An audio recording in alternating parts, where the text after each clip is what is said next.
back, and today I thought I would do a little bit different video, and it is based on my tandoor. So I get a lot of questions on what is a tandoor and how do you use it. So I figured I'd do a quick little intro into my favorite cooking device in all of my outdoor kitchen, my tandoor. So here we go. This is what the tandoor looks like. Mine is sitting up on a pedestal since I have to reach down inside to cook.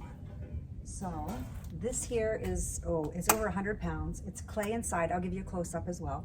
It's clay inside, has an air vent here.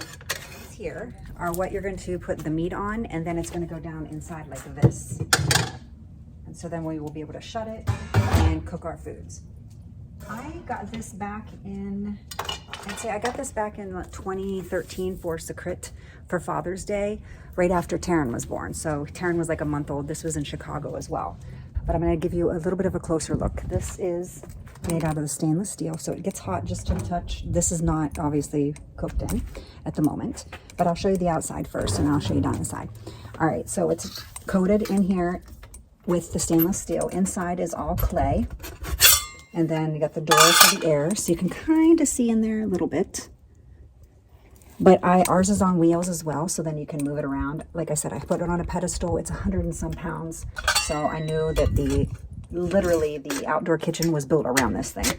This was the main headliner for my outdoor kitchen. But you can see it's very, very, very thick walls, and it's all the clay, which makes fabulous food if you have tried tandoori. All right, so I'm going to open this side window, so then you can see here you will be able to clean it out later once that it has cooked down. Some of the tools that come with the tandoor are going to be some of the skewers, and I have different sizes. So this is a little bit shorter than this one I have, and this is a little bit thinner. So this one I tend to put the paneer on because I only need it in very quick and out. I don't want to burn it. And then this is the longer that I have for chickens and meats. And then this one I can probably get 4 to 5 depending on the size of the thighs or chicken, bone-in chicken on. And then it also comes with one that has the hook. So when you go, you can see I have them, just put 2 of them in there just to show you. And then if say you have the naan, you would open it up, and the naan's on the side, and then this is the hook that you can use to get it out. There are many other kinds of accessories that you can get for the tandoor as well. You will need a glove. As I mentioned before, this is a lifesaver. This is just off Amazon, obviously. I think you can probably use whatever, but for my own sanity, I use the heat glove because I forget and will go and grab it, and I've burned my hands a few times. One of the key things for my tandoor is for some of the great supplies. So I've narrowed it down into lump charcoal, which I have back here, and I'll show you in a moment.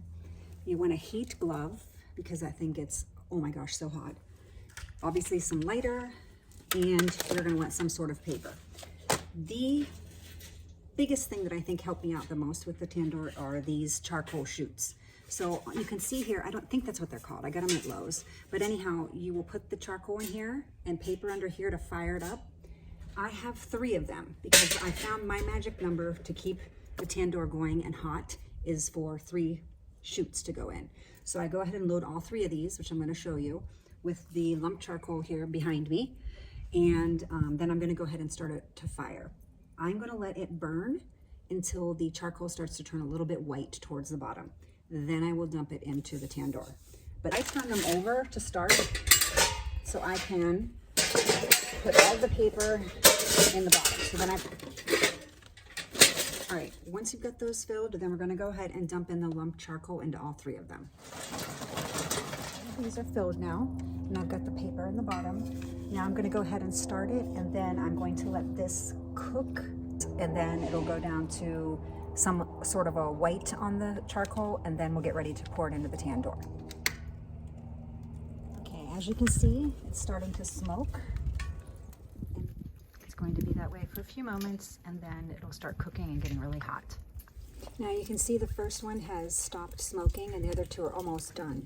So now it's just going to cook through, and you're going to see the white edges around some of the charcoal when I look down through. So these are about done. They've done smoking. You can start seeing the flames coming up in some of these, and see how this has the white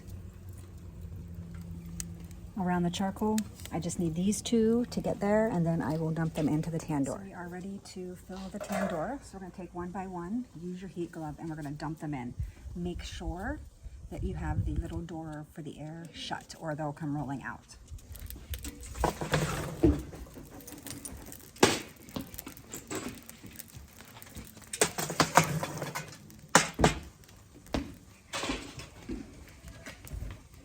I leave the top with a little bit of air, and then I'll open the bottom a little bit for air to go through, circulate it, and get it heating. You pour it down in there, and then it's gonna get really hot. I let it go for about 10-15 minutes, and then it'll be nice and warm, and all of the clay on the sides will be toasty enough to start cooking. This has been heating for about 15 minutes or so.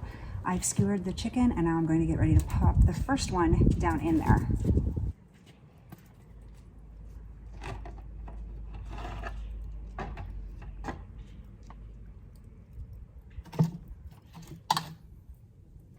Quick what it looks like.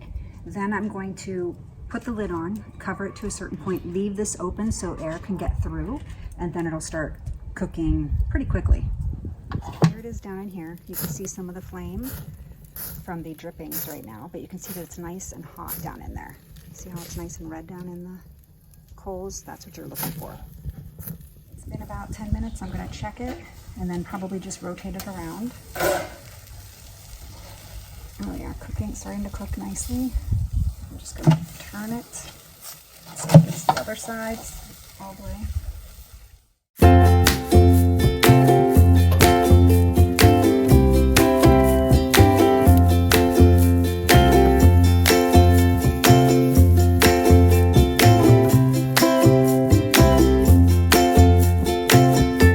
As you can tell, it is the next day. I had to wait for it to cool, so it was way too dark when that was done. So I wanted to show you how I clean it up afterwards, and then it's pretty much prepped and ready to go the next time.